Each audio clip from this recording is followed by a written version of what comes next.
umushani igihe utanguye gusenga ivy'ivyo bigatangura kukuganiriza ivyo wamyemwo akaguma ubona ibintu kanaka wamyemwo biri Yesu yacivuga ngo niwaramuka ugiye gusenga wugare urugi rwo mu cumba kwawe. Haleluya. Twanyereza ko urwo rugi si urugi tubona kuko Yesu yasengera no ku musozi, n'urugi rw'ivyumviro vyawe vyugare hama winjire ahera ahera. Haleluya. Winjira ahera ahera. Rero ahandi hantu twabonye maze kugira muri salo umuntu ashobora kwicara umubiri ashobora kugira ati rega wasenze umwanya munini icara. Mugatwanya neza ko tugerageza tukarengana urugezo tukinjira mu rundi rugezo, urugezo rw'ahantu twinjira mu cumba ahantu tutangura kumva Imana. Niho twaciye duhera ni ikibanza kidasanzwe aho kubaho kw'Imana kuba ni ahantu uriyo mw'ico cumba wahakura amarevelation, wahakura amahishurirwa ukumva ico Imana ivuga ku buzima bwawe. Haleluya. Ni byiza narabwiye ndakunda kuvuga kino kintu ntidukwiye kuremeshwa nuko twasenze umwanya muremure, ariko dukwiye kuremeshwa nuko twasenze hama tukumva ijwi ry'Imana. Haleluya. Turakeneye kumva ijwi ry'Imana. Nico kintu Imana yavuganye nawe iki gihe kimwe narahantu ndabaza ati baza abantu bari bavuye gusenga ati Imana yavuganye namwe iki? Ati naco yavuganye natwe. Ati ngiye uwo munsi bari biteze Imana iratuganiriza. Haleluya. Imana ihabwa icyubahiro. Turakeneye kumva Imana mu rugezo rwacu. Rero ni byiza ko bivuga ngo abari mubona mu Imana nibo bana b'Imana. Niyo yaradufasha muri inki zacu, niyo yaragenda raturi buryo tugira turasenga. Amen. Twaciye tubona ikindi kintu igihe utanguye gusenga harimo urugezo bwo kuba mu bwiza bw'Imana. Ikintu twasuriye cyane mu bwiza bw'Imana birivuga ngo bose bakoze ibyaha ntibashikira ubwiza bw'Imana. Hari ikibanza utinjiramo kubera icyaha. Ni byiza ko umuntu agendera mu buzima bwejejwe. Haleluya. Ubuzima bwejejwe twabonye neza ko ubuzima bwejejwe buradufasha kwegera ubwiza bw'Imana, biratuma uba mu kubaho kw'Imana. Nicyo kintu cyonyine gishobora kubloka umuntu kugira ngo ntahe muri presence y'Imana igihe ata buzima bwejejwe agaragaza. Amen. Ikindi kintu twaciye tuvuga ikintu cyitwa purite, nko kwirinda mu Kirundi nuko uko kwirinda bene data ubuzima bw'Imana bugendagenda. Imana umenye ngo iba mu mutima wawe, iba muri wewe. Haleluya. Ni byiza ko Imana itabana n'ibindi bintu byose. Ukeneye ukubaho kw'Imana gerageza wirinde. Birivuga ngo urinde umutima wawe kurusha uko urinde ikindi kintu cyose, niho ubuzima bugira iki bududubiriza. Rero hari ibintu turinda umutima wacu, hariho ibintu turinda imyemwe yacu, tukayirinda ibintu indirimbo z'isi. Murakiri ukikijwe indirimbo z'isi zigufasha iki? Zikubaka iki? Igikigeza zikakubaka. Haleluya. Tweleza ko twirinda n'abatakijijwe, hari ibintu twirinda. Hariho bivuga ngo haye kumuraticara mu nama z'abari. Imana yawe icyubahiro. Tweleza ko hari ibintu mu buzima twirinda kugira ngo uko kubaho kw'Imana. Nabwiye ni iki kintu Imana yabwiye ngo ikintu Imana ikiratwigisha. Yarampaye igicapo kiri clear. Uno mwaka dutegerezwa kubaho mu buzima bwagukiwe. Haleluya. Ikintu kidushoboza ni presence y'Imana no kubaho kw'Imana kugenda kudushoboza. Haleluya. Benda iyo hari kubaho kw'Imana hari ibintu byinshi udasengera, hari ibintu byikora ubwabyo. Nabwiye neza ngo kuri Petero igihe bafata Yakobo isengero ryaramusengera rirasenga.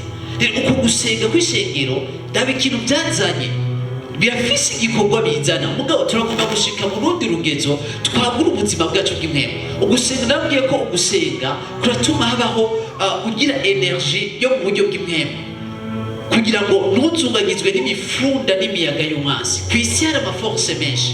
Iyo uriko urasenga hari ubushobozi wakimiha mu mpemu yawe bituma utaja mu mifunda n'imiyaga umwasi akujana hashatse. Haleluya. Yesu avuga ati nimusenge nimuje mu mosha mabi, niwasenga bizogushoboza kutaja mu mosha mabi. Imana ihabwa icyubahiro.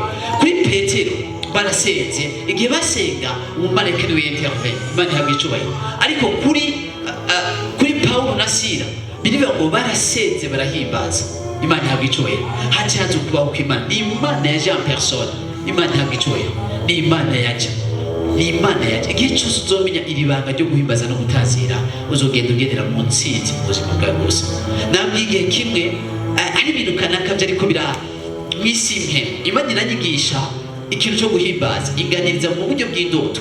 Ntangura guhimbaza hari habaruzi mu buryo n'ibintu Imana yekiranyigisha ibanga ryo guhimbaza no gutazira. Hama mbona umurozi azanye ikintu ashize ku kuboko, akize ku mugongo, cadahindukira nta bwoba nagize. Mugabo sinzi kuko mu ndoto nturi conscious cafatwa n'imyemu yo guhimbaza Imana. Babaruzi bose baca baragira iki? Baca barapfa. No kubaho kw'Imana kwishe abo barozi. Imana yabicoye. Benedata okubaho kw'Imana wibaza Yehoshafati yaratewe n'amahanga ashika ngaha atatu. Imana icuga ati shira abaririmbyi imbere, abaririmbyi gusa baze kuririmba. Yehoshafati birivuga ngo abansi babo barasubiranye, hari ibanga ridasanzwe kuko birivuga ngo n'Imana ibyagira mu mashimwe y'abana bayo. Uguhimbaza birafise ico bizana, n'Imana iri en personne. Haleluya. Uno munsi ndashaka turaza kubinoganza, tubinoganza. Haleluya. Ikigo canje uno munsi ni uguhimbaza no gutazira. Haleluya. Mushobora kwa presidio jama mugakomera amashimana. Haleluya. Guhimbaza no gutazira.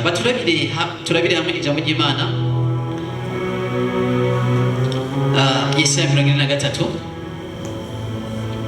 ku murongo wa 21 hagira ufata mikrofone hagati mu ishengero adufashe. Thank you Jesus. Yesaya 40 naga 3:21 unacha turabira muri Zaburi 3 Yesaya Isaïe 43 verset 21. Ndashobora gusoma mu izina rya Yesu Kristo. Haravuga ngo abantu niremeye kugira ngo bamenyekanishe ishimwe ryanje. Amen. Abantu niremeye kugira ngo bamenyekanishe iki? Ishimwe ryanje. Niko havuga Yesaya 43 ku murongo wa 21. Haleluya. Officier Bibiliya y'igifaransa araza kudufasha nawe nyene. Haleluya. Ukirundi ni y'igifaransa begerane. Haleluya. Bashaka gusoma mu izina rya Yesu y'igifaransa adufashe. Isaïe 43 verset 21. Thank you Jesus. Isaïe 43 verset 21 ivuga, le peuple que je me suis formé publiera mes louanges. Alléluia. Abantu nikore niremeye kugira ngo bamenyekanishe ishimwe ryanje. Dusomere ngaho tukiri ngaho Psaume 103 verset 1 à 3. Psalm. Jesus, thank you Lord. Zaburi 103 turasoma umurongo wa mbere gushika kuri 3. Kambe ndasoma mu Kirundi mu izina rya Yesu Kristo. Aravuga ngo mutima wanje himbaza Uhoraho, namwe bimba mu byose muhimbaza izina ryiwe ryera. Mutima wanje himbaza Uhoraho, ntibagire ibyiza yakugiriye byose. Yuharira ibigabitanyo byawe byose, agakiza indwara zawe zose. Kane agacungura ubugingo bwawe, ntimuje mu mahonero, akakwambika imbabazi no kugirirwa neza h'igitsibo. Amen. Mashaka gusoma. Psaume de David. Mon âme bénit l'Éternel. Que tout ce qui est en moi bénisse son saint nom. Mon âme bénit l'Éternel et n'oublie aucun de ses bienfaits. C'est lui qui pardonne toutes tes iniquités, qui guérit toutes tes maladies. C'est lui qui délivre la vie de la fosse. C'est lui qui délivre ta vie de la fosse, qui te couronne de bonté et de miséricorde. Alléluia. Bibiliya itubwiye ikintu kimwe ngo abantu niremeye kugira ngo bakwize ishimwe ryanje. Gakunda kubabwira ngo igihe Imana yari mu muntu yamuremeye ibintu bibiri. Ibyo twogerageza tukaraba byose byerena ku bintu bibiri. Imana igihe yari mu muntu yavuze ngo hinge tureme umuntu ase natwe hamaganze. Mwitangurire mu 26 tuje twumva muri Isaïe 43 verset 21 abantu niremeye kugira ngo kubw'intumbero kanaka kugira ngo bakwize ishimwe ryanje. Imana igihe yakurema nta kindi kintu yakuremeye, yakuremye kugira ngo ukwize ishimwe ryayo. Imana ntabwo icyubahiro. Rero igihe Imana yarema umuntu yavuze ngo umuntu niremeye kugira ngo akwize ishimwe ryanje. Igihe Imana yakurema nta kindi kintu yashaka kugendera kwiza ishimwe ryawe. Alo, rero abantu niremeye yarakuremye kubw'impamvu kugira ngo ugendera kwiza ishimwe ryawe, ukwize ishimwe ryawe, aho ugeze hose ukwize ishimwe ryawe. Ikindi nacyo kugira ngo nawe we ucike ishimwe ryawe. Shaka kuvuga iki, biri shaka kuvuga iki. Igihe Imana yakuremye kugira ngo ugendera kwiza ishimwe ryawe. Turi mu kigo cyo guhimbaza no gutazira. Ni uguhimbaza n'abantu niremeye kugira ngo bampimbaze. Ni Imana iri kiravuga ngo abantu niremeye kugira ngo bampimbaze. Impamvu yakuremye kwa kugira ngo ugendera yihimbaza. Uburyo tuyihimbaza ni uburyo buke, mbega bikorwa gute? Rero bivuga ngo abantu niremeye kugira ngo bakwize ishimwe ryanje. Ni iri kivuga uburyo ubuzima ubayeho bubeho ubuzima buhimbara Imana, ubuzima bunezereza Imana. Dawidi avuga ngo namwe ibibamo byose nimuhimbaze izina ryiwe. Aleluya. Ubuzima ubayeho, ubuzima guhimbaza, tuvuze guhimbaza biri hirya cyane yo kuririmba. Buze guhimbaza no gutazira biri hirya cyane yo guhibongoza umuntu akaririmba. Buze guhimbaza no gutazira n'ubuzima bw'indani ubayeho, n'ubuzima buva indani busokoroka mu buryo bugaragara, n'ubuzima buhimbara Imana mu yandi majambo. Imana yamwe icyubahiro. N'ubuzima buhimbara Imana, n'ubuzima bw'ukubayeho, uburyo upanze, uburyo ugenda, uburyo ibyo ukora Imana ibiravye bigaragaza amashimwe. Imana yamwe icyubahiro. Ubuzima ubayeho, video sente tubayeho, ubuzima buhimbara Imana, ubuzima ugendegera imvugo yawe, ibimvugo ihimbara Imana. Namwe ibibamo byose nimuhimbaze izina ryiwe. Imana yabwe icyubahiro. Ivyiyumviro byawe bihimbaza Imana, ivyiyumviro byawe bibe byuzuye ubumana, ivyiyumviro byawe bibe binezereza Imana. Ubuzima ugenda ubaho bunezereza Imana, buhimbara Imana. Namwe ibibamo byose nimuhimbaze Imana. Nimwibagire ibyiza yagiye arabakorera byose. Niyo Dawidi yavuga ati sinumva ukuntu nohimbaza Imana, ibibamo byose nimuhimbaze Imana. Kubera guhimbaza Imana n'ubuzima tugenda turabaho ku munsi ku munsi, n'ubuzima ubayeho, n'ubuzima ahantu muri vie prive n'Imana yawe, hari ahantu mu nzira n'ahantu ubuzima Imana ikuraje ikunezererwa, ubuzima ugenda urabaho. Imana yabwe icyubahiro. Tuze kurabira hamwe mbega ubuzima bwo guhimbaza bikorwa gute kugira ngo bizane amaresultat. Kubera iki umuntu ashobora guhimbaza ugasanga ari muri vide, nta kintu na kimwe gituma ariko arahimbaza Imana. Ni byiza ko mu guhimbaza Imana n'irihe ishuri gufise mu guhimbaza Imana, n'irihe kintu utabura mu guhimbaza Imana. Imana yabwe icyubahiro. Abantu niremeye kugira ngo bakwize ishimwe ryanje. Nta kindi kintu Imana yaturemeye kwa kugira ngo tugende turakwiza ishimwe ryayo hano ku isi. Nicyo kintu Imana yaturemeye. Ubuzima, shaka ko ubuzima bw'indani, ibyiyumviro byawe, amaso yawe, amatwi yawe, amaboko yawe, ibikurikiza byose bihimbara Imana. Bihimbara Imana ibyo uri kurakora byose, ibyo wumviriza bihimbara Imana. Namwe ibibamo byose nimuhimbaze Imana.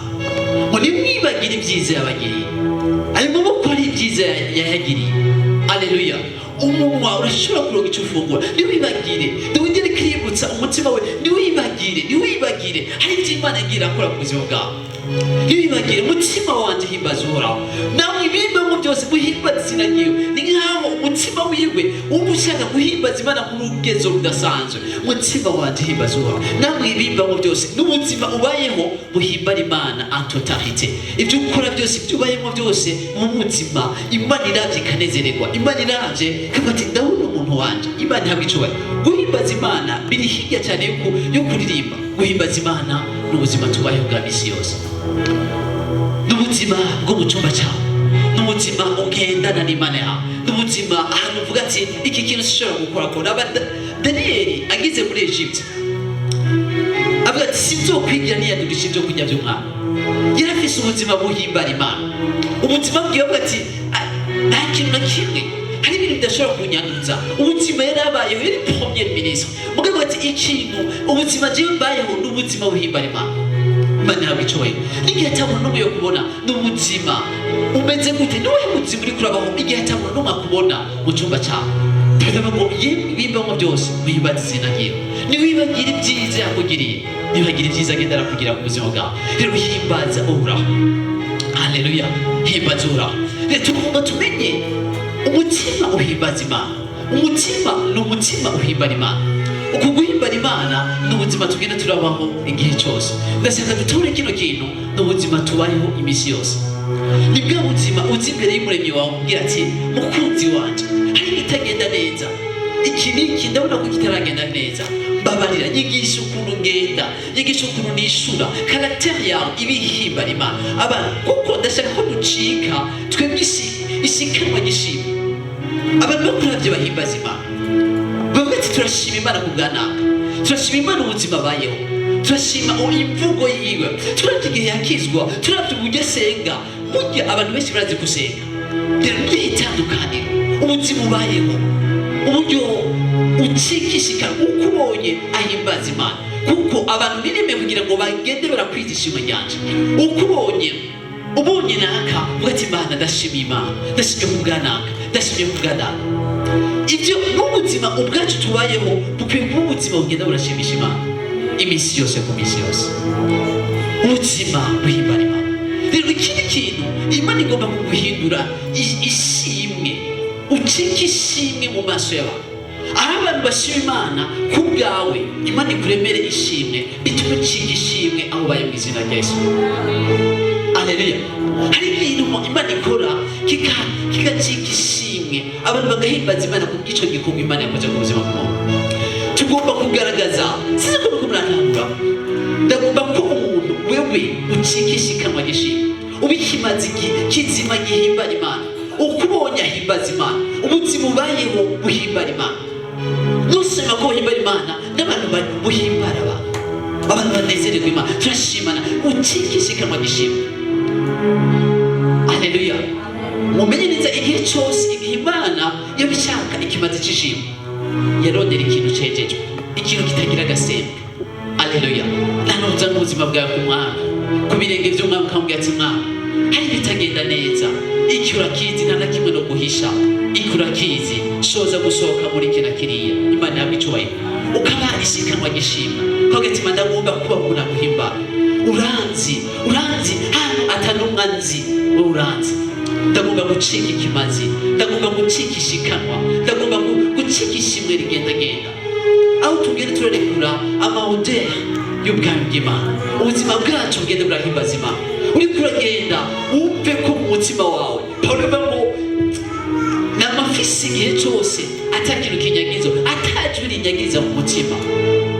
Nibwo ubuzima dukwiye kubaho nk'abana b'Imana, ubuzima reflect ubwiza bw'Imana, ubuzima aho uri ucika ishimwe uriko uragendagenda. Ikintu Imana yaganirije n'abantu yiremye kugira ngo bakwite ishimwe ryawe. Imana igomba gukora ikintu mu buzima bwawe kigaragaza ishimwe, kigaragaza ko Imana yagikoze. Haleluya. Hariho ishimwe bavuga ati ni iby'ukuri ni Imana. Ni Imana igira ngo ucike ishikanwa gishimwe imbere y'Imana, ucike igaragarizo gishimwe, impamvu yuko abantu bashima biciye kuri wewe. Imana ihabwa icyubahiro. Ubuzima ugenda urabaho bene data bihere mu buzima bwacu personnel. Aravuga ati Imana ndagomba kuguhimbara. Raba Dawidi isoko yari afise, igituma Dawidi yagendana neza yari mu buzima buhimbara Imana igihe cyose. Dawidi cyatuma nesha yari yavuga mu Mana n'ubucaci, urabe ko hari inzira y'ibibiyoni mu mutima wacu uyiguremo. Nicyo kintu ncaca raba suzuma sonda umutima wanje urabe. Dawidi birivuga igira ahantu birivuga ngo mbonye Dawidi mwene Isayi umuntu ameze nk'uko umutima wanje uwo. Yari umuntu ahimbara Imana, yari umuntu yaba yumva agomba kunezeza Imana gusumvya no kunezeza abantu. Imana ihabwa icyubahiro. Nibwo ubuzima tugomba kubaho kuno mwaka mu izina rya Yesu. Ubuzima bugenda buhimbara Imana, aho tugenda duhimbaza Imana. Ahantu bene data amateritwari azogenda yaguka igihe cyose uzomenya ubuzima bwo guhimbara Imana. Bivuye mu guhimbara no guhimbaza, no guhimbaza Imana. Umeze nk'uko Imana igomba, umeze nk'uko Imana ishaka, watanguye kwihimbara, watanguye kwinezereza. Rero turagomba dushike hano hantu igihe cyose uzoba ufise ubwo buzima. Iki kintu reka ndababwira ikintu babere nk'abagabanya gato. Igihe cyose bandanye mugabagabanya, igihe cyose ubuzima bwegejwe, ukukubaho kw'Imana, iyi presence y'Imana isigura iki?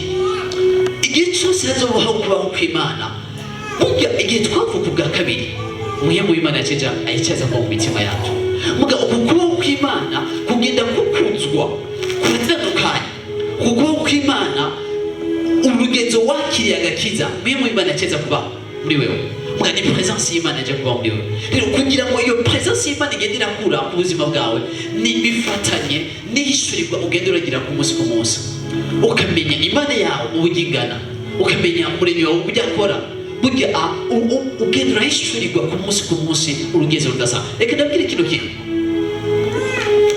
Yesu yaba yuzuye presence y'Imana igihe cyose Yesu yarasenga kandi Yesu yararirimba igihe cyose ashitse ahantu hari ahantu bitashika ko anakora no ku muntu presence yaba yuzuye presence y'ukubaho kw'Imana umuntu akitembagaza gitera akavuga ati uje kunyica uwo gacinyaguru kubera iki urugenzo yarazi Imana yiwe urugenzo yahimbaza Imana byatuma n'umwasi ahageze aba kure y'ubuzima bwiwe ngiki cyo bizogenda bizana ku buzima bwacu nihaba mu buzima tugenda na presence y'Imana tugenda turahishurirwa iyo presence y'Imana izokora ibintu byinshi birengeye cyane n'ibyo tugenda tubona n'ibyo dusengera presence y'Imana irafise ibyikora ku buzima bw'umuntu birengeye hirya y'iby'uw'inyama n'amaraso yokora nabwiye ngo iyo presence y'Imana no kubaho kw'Imana dushaka tumenye uko kubaho kw'Imana ni gute ko kubaho kw'Imana tuvuzana nabwiye neza ngo ubuzima bwejeje bwatamwe kuzana kubaho kw'Imana kuko kubaho kw'Imana iyo uhari igihe baterera Shadraka igihe baterera Daniel mu bwoko bw'intambwe inzanse nibaza ni kubera iki inzanse kumumira ndetse bivuga ngo bari bazisonzesheje 3 jours zari muri jeune sec mugabo kubera yari yuzuye kubaho kw'Imana kubera yuzuye presence y'Imana zaranse gute wowe umuremyi wawe igihe yadigaja ukubaho kw'Imana hariho n'ibibazo bitokwegera ku buzima bwawe igihe ugendera muri video sentence zaranse ko zimukorako Daniel ibanga yari afise yafukama gatatu ku munsi ni ingaruka n'ubuzima yari yaranse kwiyadurisha n'ikintu na kimwe Daniel yagendera muri video sentence iyi video sentence niyo igaragaza mwibuke nuko na Yesu nta muntu n'umwe yigeze yica mukoza igihe cyo kitarashika yarabaca mu kubera yadigaje kubaho kw'Imana igihe cyose uzogeragaza kubaho kw'Imana hari ibintu bitazokwegera mu buzima bwawe bizogutinya hirya kure hirya igihe cyose niryo banga ridasanzwe Imana yabwo icyubahiro Yesu avuga ngo umwe muhisengiraze mbwa muri cyo nta kintu na kimwe afise nta nziga afise nta mubesha afise nta rusaka afise nta kintu na kimwe agiraze mbwa muri jewe nta kintu cyo afise yongera ko aksigiye yo afise ikintu cyiwe mbwa muri jewe nta kintu cyo afise ibyo byese nguriki byese ngo afise akse kubera jewe nta kintu cyiwe afise muri we Haleluya. Rero kubaho kw'Imana iyo video sentete ari ibintu byinshi igendera kuri ubuzima bwawe bene dada pratique kubaho kw'Imana ndakubwije ukuri